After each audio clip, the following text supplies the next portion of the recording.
पिछले 10 सालों से कमजोर लोगों के ऊपर आरएसएस के लोगों ने जिस प्रकार से उत्पात मचाया है, जिस प्रकार की मोदी अमित शाह भाजपा की राजनीति हम लोगों ने देखी है, जितने भी इस मुल्क में संविधान में मानने वाले लोग हैं, प्रगतिशील विचारधारा से सरोकार रखने वाले लोग हैं, विशेष तौर पे दलित, आदिवासी, ओबीसी समुदाय से आने वाले लोग हैं, उनको इस बात को लेकर कोई कंफ्यूजन नहीं कि मोदी, अमित शाह, आरएसएस और भाजपा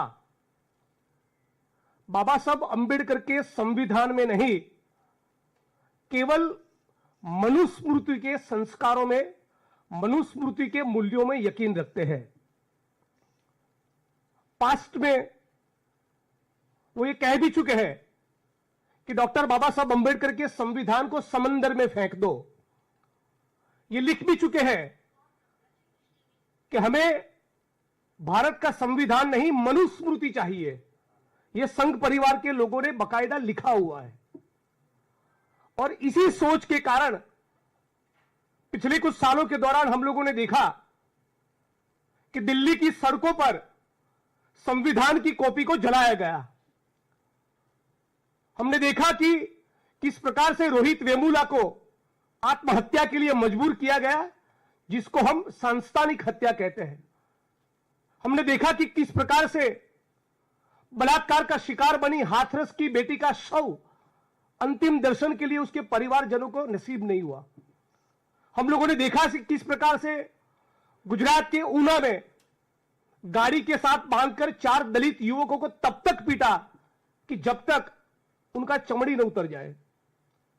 नक्सलाइट बोल के भीमा कोरेगांव के केस में प्रतिबद्ध, कमिटेड, कर्मठ आंबेडकराइट्स को 3-3 साल तक जेलों में डाला। मोदी जी के खिलाफ एक ट्वीट करने पर गुजरात से आसाम 2500 किलोमीटर की जेल में डालकर महिला पुलिस को मेरे बगल में बिठाकर मॉलेस्टेशन का फर्जी केस करवाया। अंबेडकर नामा चलाने वाले प्रोफेसर रतनलाल जैसे साथियों के ऊपर भी फर्जी मुकदमे हुए। इसी सोच के कारण पार्लियामेंट के मंच से अमित शाह ने भी कहा कि अंबेडकर अंबेडकर अंबेडकर करना आजकल फैशन बन गया है। मानो एक बहुत ही डीप रूटेड कोई घृणा हो, नफरत हो, उस प्रकार के भाव और टोन के साथ अमित शाह ने बाबा साहब अंबेडकर के लिए इस प्रकार के शब्दों का प्रयोग किया था।